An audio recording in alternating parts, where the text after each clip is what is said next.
Welcome to Dennis Stokes' book launch for A Wolf Rages Down, The Little Jocko with Silver Bow Publishing. Silver Bow is an independent, creative book publisher committed to publishing great literature in all genres.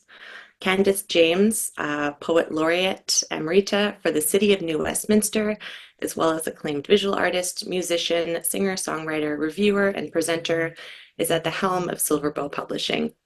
Silver Bow is located in Greater Vancouver, BC, and typically publishes about 20 to 30 books a year. So today we're really here to celebrate The Wolf Rages Down, The Little Jocko by Dennis Stokes. Dennis Stokes was born in Toronto and grew up in Scarborough. He was educated at St. Mike's, the University of Toronto, FEUT, and Vermont College, where he received his Master's of Fine Arts. Dennis is the author of the chapbooks Scarborough Poems, Word Rights Canada, Dublin in the Sunlight, With Adam Gathering, With the Street Knows, and Peace Comes Dropping Slow, all with Alburnum Press. Plus books Tunnel Jumping from Scarlet Leaf Press, Stone Children, Scarlet Leaf Press, and the book we're celebrating today, A Wolf Rages Down, The Little Jocko with Silver Bow Press. Dennis's work has appeared in such journals as Descant, Queen's Quarterly, Quarry, CV2, ARC, and various anthologies in Canada, United States, and in Ireland.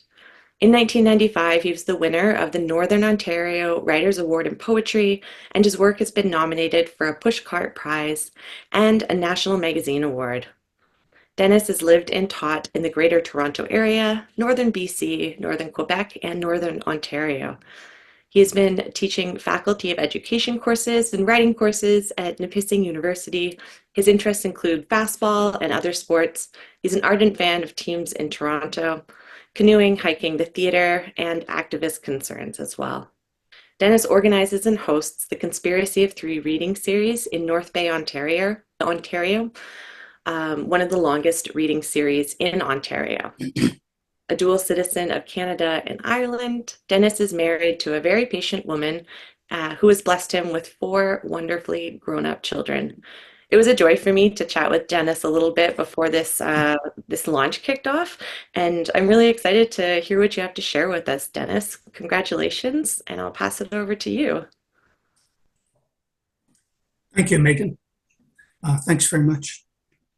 Writing something. At 4:30 a.m., I woke up to drink coffee, eat homemade bread, listen to Rompel play something while my eardrums managed crazy arabesques in their dark rehearsals, and look for a utensil for 10 minutes beside the lamp Grandma left, sputtering its message of wake, wake, wake, so I could write something. Now it's 7 a.m., Rompel's achievements have gone the way of the school marm and my clock's bell, and something is happening with light beyond my window. I've done everything but something we both might be ashamed of, those humorous murders in the mirror. Reader, I see your shadow there. There's a duck a girl gave me because I must have taught her something. I tried for half an hour, it's not quacked back. Meanwhile, something can be heard of the Canadas and Grebes' return, pre-echoes of my voice saying to my daughter, "Look at the pond, honey, they're here again." She'll mutter something even wiser than my silence, then we'll both look away at something else.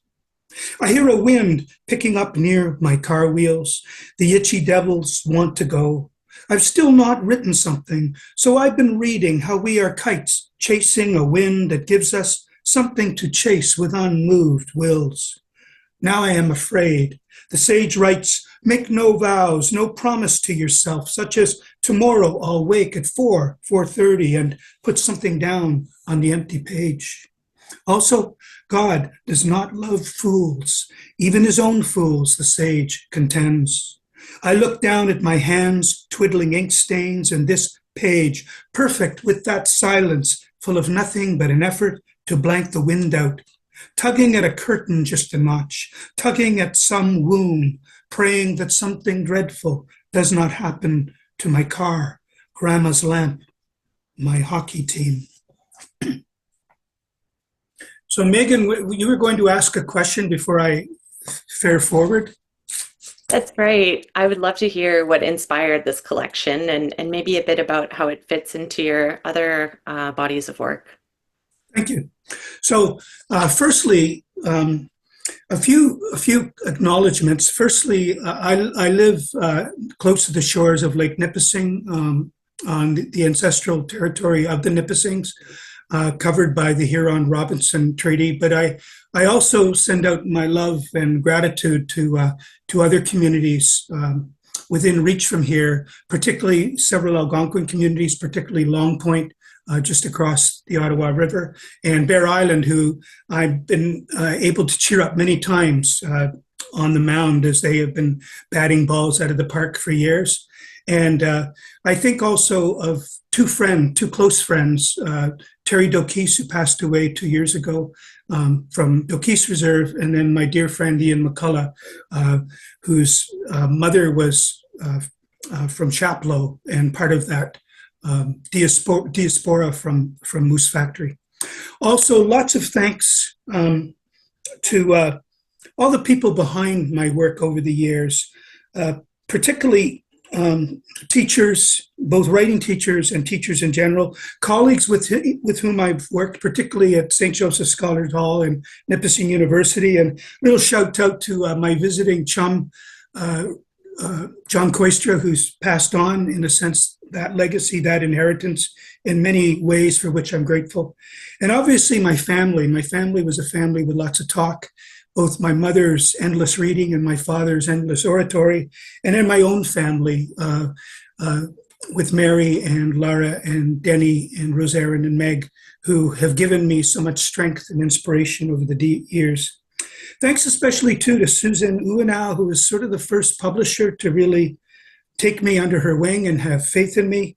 Roxana Nastasi, who right now is in Romania. And then, of course, Candace James, who's been incredibly helpful in this process. And, of course, you folks for showing up, giving me that people you meet in heaven experience from all over the country, so to speak. So this book here fits in really with the trilogy. Tunnel Jumping, first book, is mainly books from T.O., but it's exploring, as one of the lines from the poem suggests, the suggestiveness and also the brutal directness of the candor of reality, both within a kind of urban environment, but then also moving into some other directions with thematic connection, especially some poems from Africa. And that book is dedicated to my mom, who grew up in Toronto and who was really the first sort of presence of the written word and my love of the written word in my own life. Next book's Blackstock Children, which is mainly poems, even though they're referenced in Northern Ontario. These poems explore connections with Ireland, a little bit of Scotland, Wales, and England. And this book is dedicated to my own children. And one of the explorations in this book is that sense of childhood and our sense of our own parents, as well as our sense of our own parenting. And there's a long poem there, which, if I really wanted to make friends and keep you longer than normal, I would read, which is a meditation on child poverty by contemplating Dickens writing the Christmas Carol. And this book here, The Wolf Rages Down, Little Jocko, is really comprised of poems about the North or some of the issues related to North. And I don't want to kind of go into an essay on the North, but I think of the North, as I've experienced, as a place of frontiers, both frontiers of encounter and otherness, frontiers of landscape, particularly wilderness, and then frontiers of kind of deeper vision, so I would hope, through encounter and through that sort of growing by seeing the world from different perspectives. And that experience of North then involves a lot of different kinds of forms and styles, tones and registers, which, if you're a lover of poetry, I hope if you read the book, you will enjoy, as I've enjoyed writing it. And when we send a book out, it's a pretty sacred event, said T.S. Eliot. And I've gotten so much joy over the reading of other people's books of poetry. My fervent hope is that this book will give some joy, and so too the others. So the first poem I'm going to read to you is called, when I first wrote it, I titled it Plover, and then my good friend Bill Gibson corrected my pronunciation and said, "No, Dennis, it's Plover." And so I'm going to sort of read it with the Plover pronunciation, but call it Plover for our purpose. I love how the spring air hovers over the woods after a late rain, brings me to the plover, the wind carrying gold there in its wings. Its flight, a silent sound wave, dips, then lifts like merry songs. I love the plover, its colors of cold snow on dark wood, cut wood, bold as ground flying. Last spring, all down the valley, I called beside the water to a new sky. I could not resist as it listened or did not listen. I love the plover. I love the plover. Lake N. This evening, this sky is clear gift. How my eyes in low light always lift. The water waits, dark silver, smooth to my hungry paddle as it scoops. My heart floats in God's health. My hands keep making cool cups which hold my eye, my thirsting mouth, in each shrinking mirror, God's wealth of what makes me and what's left. Another poem to share with you, shorter poem from towards the back of the book. I had a friend in Callender who was a good bit older than me, who was a Hong Kong veteran. Bryce Craig was his name, and he was a marvelous human being for a whole bunch of reasons. And what amazed me was the positive light he casts on everything he encountered, even though as a very, very young man, he had encountered such brutality. And so this poem imagines myself in his world when he was 19 years of age. In my heart, Hong Kong, 1942. For the past 2 days, I have witnessed the life of prisoners, their war humorous until. Now everywhere I look, I'm clubbed by foreign orders. Fate has become a wind beating me into a shadow. I am working in a mine near North Point. I am only weight and dust. Welding in a shipyard, I help enemy vessels head off to sea. I see feet dangle above sharpening shards. Salt is shoved carefully into each wound. I am waiting for death with strangers. Now we're going to shift to another continent. So both Tunnel Jumping and A Wolf Rages Down the Little Jocko have poems coming out of my experience in a summer spent in Africa. And the ones chosen for Tunnel Jumping were chosen for a particular reason. And so too, the poems from this African group of poems in A Wolf Rages are really presenting a kind of vision or experience of the of the global South, maybe the gentle, broken and suffering global South, perhaps. This is a poem called Buying Balls at a Rubber Forest Close to Nakata Bay. And I wish I had hours to describe Nakata Bay. Imagine this beautiful large bay on this huge inland lake, Malawi, and this huge dock where they sell all kinds of things. But on the way to that, in the woods, our car was stopped. I'm going to put fingers up for each section of the poem. Very exciting. String crossed, star crossed, some are the sun, some a moon, and others Earth, Venus, Mars. These boys, straight as trees, see us and run until the car stops. They play hard at these wars. Each ball's dropped springs up as if alive from hard ground. Each hand presents a world, quatches half haggled, begged. They could live, if lucky, for days, if one ball's sold. You let this fellow claim a deal, 20 quatches pass the price you clutch. Legs undercut, he'll whine, then wheel another sail at your expense. Our driver hits the clutch. Windows rolling up. Now these boys recede into a world soundless with bouncing space. These trees reaching into monkeyed sky, wind freed of dreams. Behind us, our rubber leaves no trace.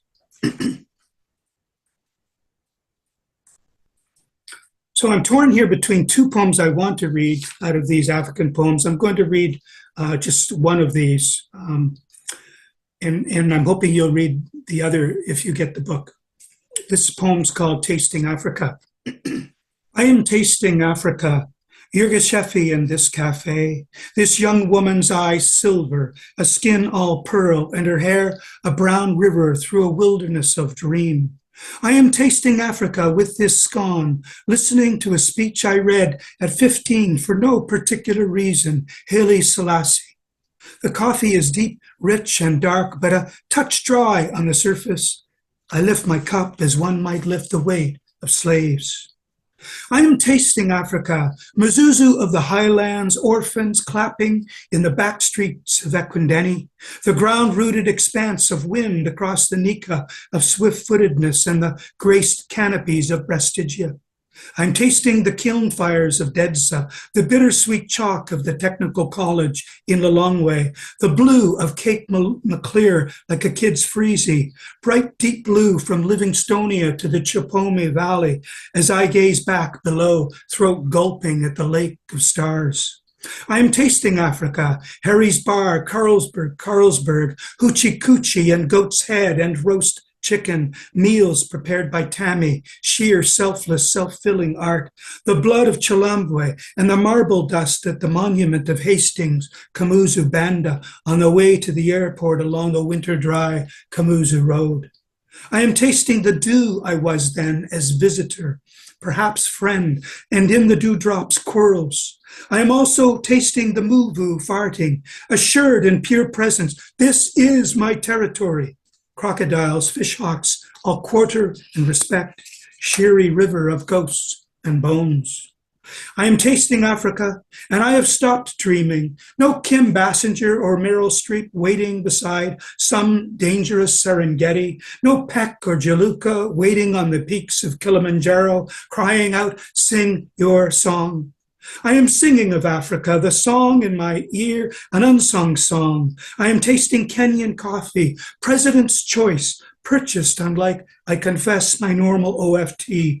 Praying to Kenyatta, a name muttered with reverence by Father Quinn once, petty and effeminate, as he wept openly before us, having returned 71 from Biafra. They cry, the heart's dark, in London, the darkening heart of Ottawa, Antwerp, Amsterdam, and Washington, the beloved countries of lost tribal lines and fires, Bantu, Chichewa, Tonga, Ngoni. I am tasting Africa, pray to Dallaire and to my friend, once a Shell Corporation lawyer, half saint now, one with nature, whom I forgive as I read Soyinka, Walcott looking back in hunger, Arthur Norche blown out like a quick map in Natch in a damp wind, the water jars born like dreams of children carried by graceful draped women. I'm tasting Africa, remembering Nairobi 6 months ago, the drying streams near the gaping silos, the carvings sold in the airport, half Indiana Jones, half Bogart, the bottled water, coffee beyond description, the carved giraffes and cold Tusker under low ceilings. I am tasting Africa, and it is good. Bloodroot, red bush, high ground, patient wind, the sun above, diamond glint in the crow's eyes, hard and long. This poem comes out of my experience teaching in BC, and I won't sort of go into my whole background there, but out of that experience, a little later on, I wrote a poem called Women Weeping at Kispiox, which was inspired by a Reader's Digest cover. Remember when Reader's Digest had paintings? And it was a painting of these totems weeping, and hence the title Women Weeping at Kispiox.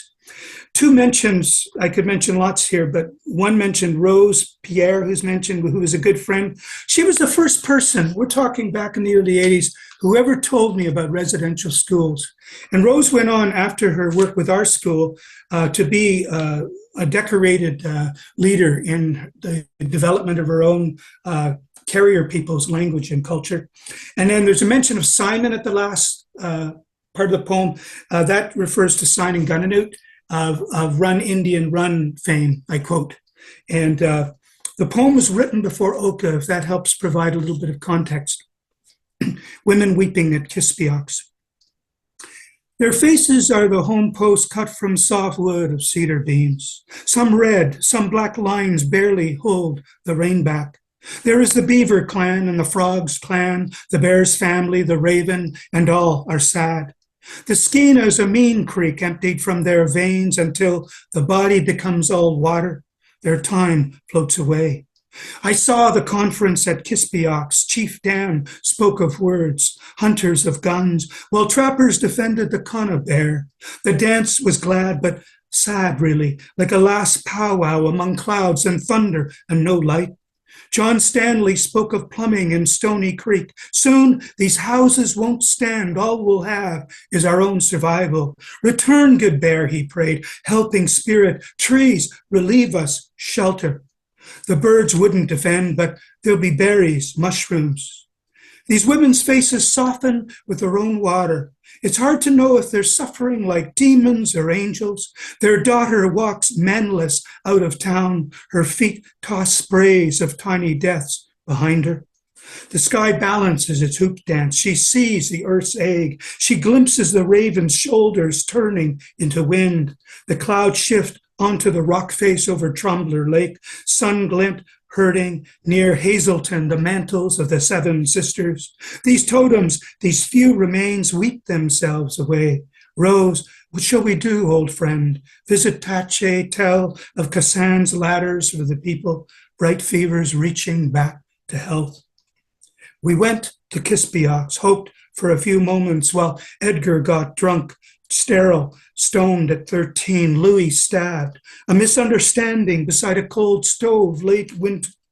These women close in like night visions, weeping wood, faces veiled by faith-saving beauty. Red coat justice scouring mountains, and Simon, last buck, rages himself away. And the last poem I would like to share with you is the title poem. Little story here. Some writers from our North Bay community were given access to the house collection in the Kennedy Gallery, and we were asked to generate some writing in response to some of the works in the house collection. And so I found a sketch of a wolf-like creature that had stripes. So it was almost kind of a wolf and tiger by an artist named Dolesque. And then at the same time, I'm in the North Bay Nugget, which was a print newspaper that existed back in the 18th century. It's an article about a trapper who was charged at by a wolf while he was trapping along the Little Jocko River, which crosses Highway 63, those of you in the North Bay area know. So it becomes a wonderful kind of crossing of civilization, in quotation marks, and wilderness, but then the river itself goes deep, deep, deep into wilderness, sort of towards the Algonquin Highland Trails. A wolf rages down the Little Jocko.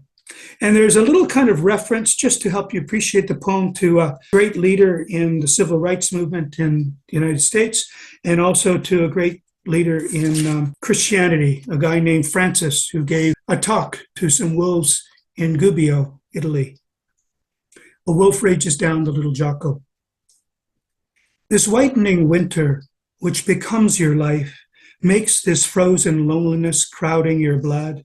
And if there were clouds intimating light or some warmth to come farther down the river, you hear only days later in this nightmare which holds you from the cabin in your heart, all becomes a frost, cutting, a dark charging you like an empty train with the dead light. Those eyes wild with the taste of your name and with stripes which turn you into hard lines of fear's prisoner. Its eyes widen to its leaps. You squint because the sun is hard with ice where you planted traps last week, and suddenly you were not sure whether you should run back to the highways fever or greet the beast, free at last, offering your hand with all your life, your love. Ladies and gentlemen, and Megan, for hosting, thanks so much for spending time with me and hearing these songs. Thank you so much, Dennis. So I'll put the call out one more time for any questions. Make sure they're not skill testing. There's a few people who can ask very dangerous questions, Megan. So, I'll just leave with the thought. I assume, therefore I am, and we can stop there. But I'm afraid some people are going to ask really difficult questions, such as I have a difficult, dumb question. What is Jocko? Is that you, John? David. David. Yeah. David. The little Jocko is the name of the river that crosses Highway 63 that goes deep into sort of the woods towards Temiskaming and sort of between Temiskaming and Temagami, if that kind of fits that. I don't know if that's. Does it go near the Montreal at all? No, Montreal's more along the Highway 11 corridor and then veers sort of more north towards Abitibi, that kind of. Thanks for that. And I see one hand raised. I see a question from Matt Stokes and Jody Bates. Perfect. Yeah, I was just curious. Thank you so much for sharing. Amazing. Just wondering, with your process, how do you know when you're compiling all this poetry? At what point, and how do you know when you're ready? Like when you've had it, you're done, and you're ready to publish this as a full novel?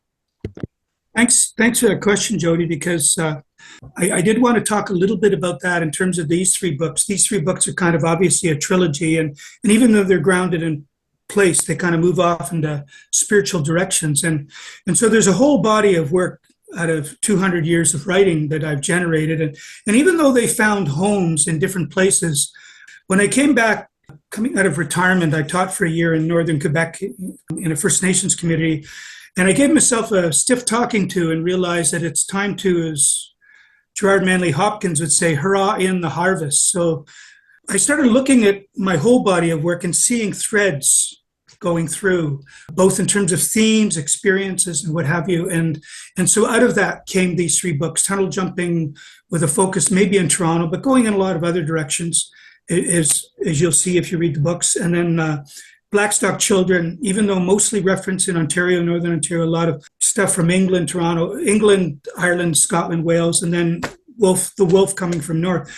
So once I sort of began to pull those poems together, then I started giving the poems a closer looking, and then I started chucking a lot of the poems. And those of you who've played ball with me, I borrow the term or the phrase from my friend Betsy Shaw in Maine, where she talks about finding the poems that should go into the field and then the poems that should still ride the pines. So I made some decisions about that, and then began to kind of rework some of the poems a lot more than others until I felt that the promise they showed, to borrow from a Polish poet, of the right to life was ready then to be sort of fully midwifed by me, if you will, into something that had a life of its own on the page. And again, at that point, you just have to kind of trust your own instincts, both humanly, but also in a literary sense, an artistic sense as well, you know. Awesome, thank you. So we have a question from, not sure if I'm going to pronounce this right, Kuistra. And they said, hey, Dennis, could you tell me the meaning of Pakash Guggen and midges? Cheers and great reading. Thanks so much, John. And it's wonderful to have you here, John. Your message to me in the afternoon, as I shared with my wife, really made my day. So much thanks. So Pakash Guggen is kind of a ghost figure, spirit figure in Algonquin tradition. And the poem, I mean, the best way to answer the question is almost to read the poem, but the poem is addressed to a friend of mine whose two sons went hunting in the winter. They were two young guys. One was a student and the other was a guy in his mid-20s. And they ended up getting stranded in minus 30, minus 40 weather. And so everybody was really on tenterhooks for the next 2 days because they did end up getting stranded by a storm. So the mother, her name was Lisa, told me that they had been praying to Pakashkagan. And so to bring the two hunters, the spirit helper of hunters, to bring them home. And so the poem is kind of addressed to my friend, but then with reference to Pakashkagan and the whole idea of the great relief when these guys, who were marvelous guys, came back. So in the book, there are two references to Midgis, which is really the Robin figure.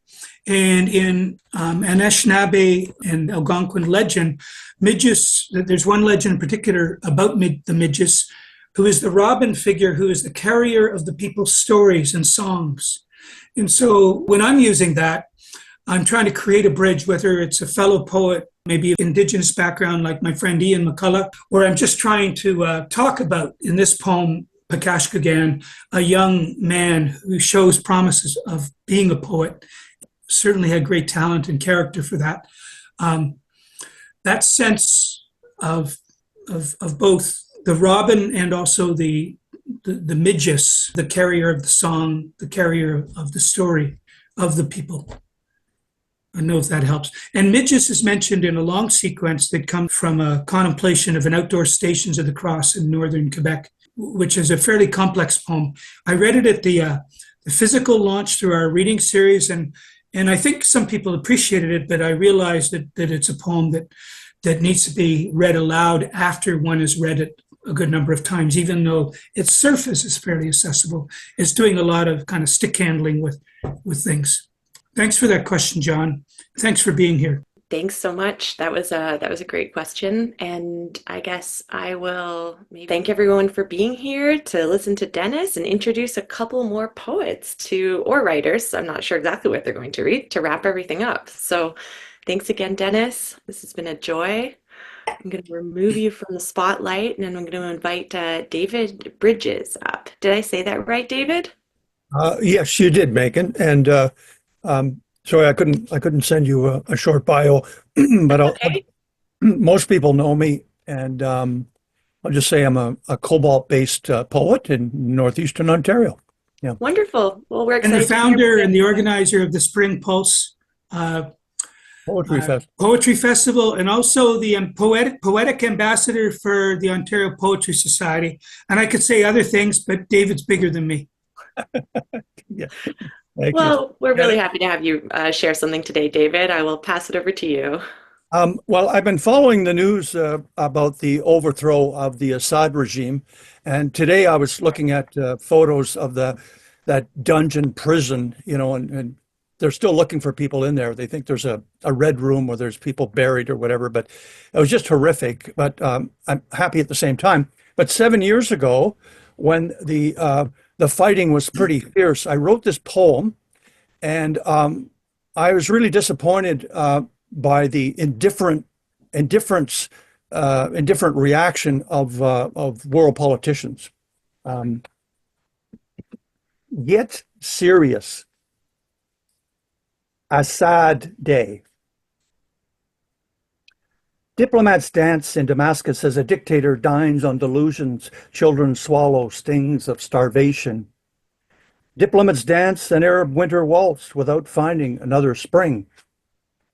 Diplomats dance to Johann Strauss, tanks, rockets, street music exploding on innocent city homes. Diplomats dance under a grand chandelier, huddled in darkness. A girl cries for her dead daddy. Diplomats dance in black, shiny shoes. A young boy loses his feet, and a soccer ball dives. Diplomats dance on the marble floor, while noble freedom fighters darken Syria's soil. Diplomats dance, shuffle words, shuffle papers, shuffle souls to the crumbling edge. Diplomats dance as the Insecurity Council passes another unresolution. Thanks for sharing that, David. That was as you mentioned, kind of very timely. Okay, well, I will remove this spotlight and invite our second reader, Will Bad, to share something. I'm just going to spotlight you, Will. Hi, welcome. We're happy to have you. Will is currently residing in North Bay and has attended a few of the Conspiracy of Three poetry meetings. Will is an aspiring new poet, and we're really happy to have you share something with us today. Thank you. Just a bit of humor and a bit of an alternate take on being grateful. Problems. Oh, no, no, no. I don't want your problems. I've got my own problems. You've really got problems. I'm used to my problems. My problems are simple. I wouldn't know what to do with your problems. I can deal with my problems. I've had them for a long time now. I know what to expect. They don't surprise me anymore. It's true, for a long time they were really hard. They used to drive me to my wits' end. I used to think my problems were special, but now that I've seen your problems, my problems don't seem so bad. And given how comfortable I am with my problems, oh no, no, I don't want your problems. Thanks anyway. Thanks so much, Will. I think that wraps up everything here today. This was a really fun event. I am so glad to see such a nice crowd of people here to, to celebrate poetry, to be part of this launch. And even though Dennis has a few books out already, I think every launch is just as much of a reason to celebrate, just as huge of an effort. So thanks for being here with us. I'll just plug the next event with Silverbow Publishing. That is with Ruth Kozak, and that's next Monday, December 16th. I'll put the link in the chat, and it's for her book, Dragons in the Sky. So feel free to join us for that event if you're free next Monday. It takes place at 5 p.m. Pacific, so that's 8 p.m. Eastern Time, I think. And that's it, that's all. Have a great evening, everyone. Yes.